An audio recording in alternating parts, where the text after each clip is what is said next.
What if I told you that the elegant woman who enchanted millions as Holly Golightly had once carried secret messages for the Dutch resistance, risking her life at just 10 years old?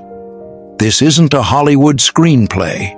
This is the hidden chapter of Audrey Hepburn's life that she rarely spoke about, even decades later. The year was 1940, and the Nazi war machine had just crushed the Netherlands in 5 days. In the small town of Arnhem, a young girl named Audrey Kathleen Rustin was about to witness her world transform into something unimaginable. While most people know her as the sophisticated actress who defined elegance, few know that Audrey's grace was forged in the crucible of war, resistance, and unthinkable courage. Audrey's mother, Baroness Ella van Heemstra, came from Dutch nobility, but when the occupation began, she made a choice that would put her entire family in mortal danger. She quietly began supporting the Dutch resistance. What makes this story even more remarkable is that Audrey's own father had abandoned the family just before the war, leaving them vulnerable and alone. Yet instead of staying hidden, Baroness Ella chose to fight back. Picture this. A 10-year-old girl with enormous dark eyes, already showing signs of the elegance that would later captivate the world. But instead of playing with dolls, young Audrey was learning to carry coded messages hidden in her shoes, walking past German soldiers who had no idea that this innocent-looking child was part of an underground network that was slowly strangling their occupation efforts.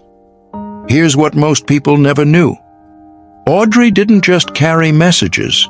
She used her natural talent for dancing and performing to raise funds for the resistance. At secret gatherings held in basements and abandoned buildings, she would perform ballet routines and short plays for an adult audience who would donate whatever they could spare to support the fighters. Imagine the surreal scene.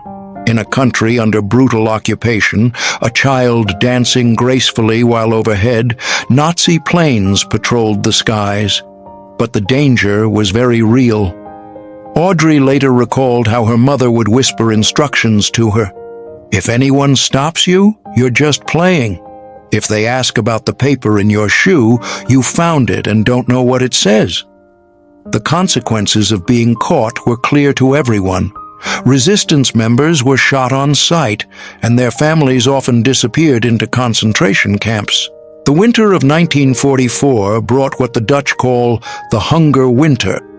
Food became so scarce that Audrey's family survived on tulip bulbs and nettle soup.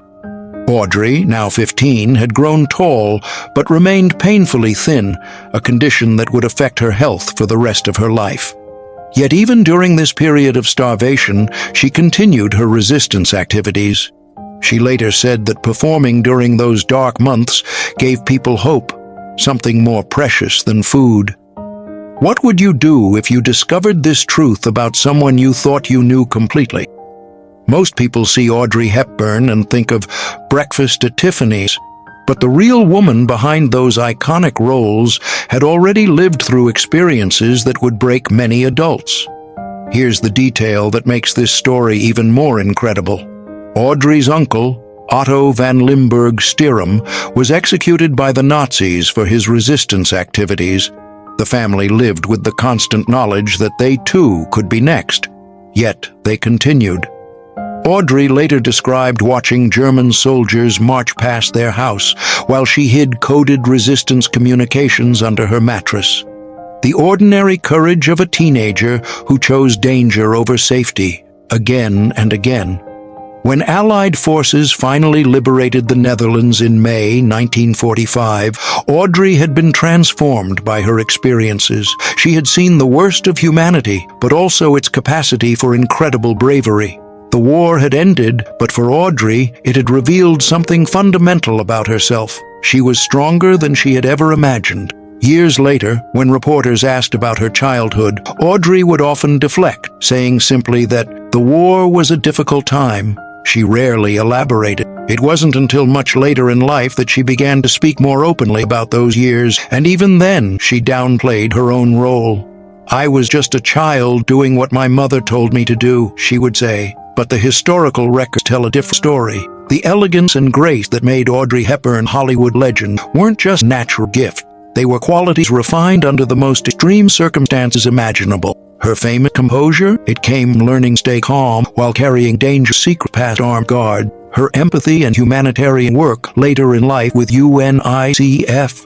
It grew from a childhood spent witness suffering and choosing help despite person.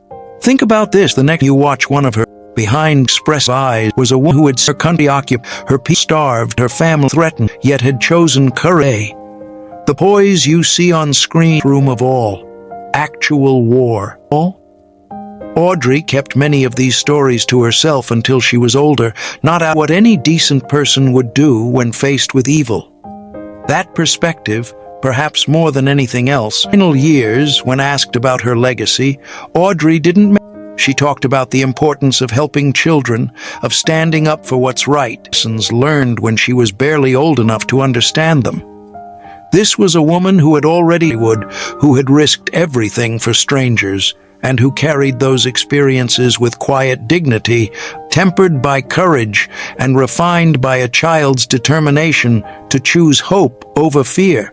I leave you with, see you in the next video.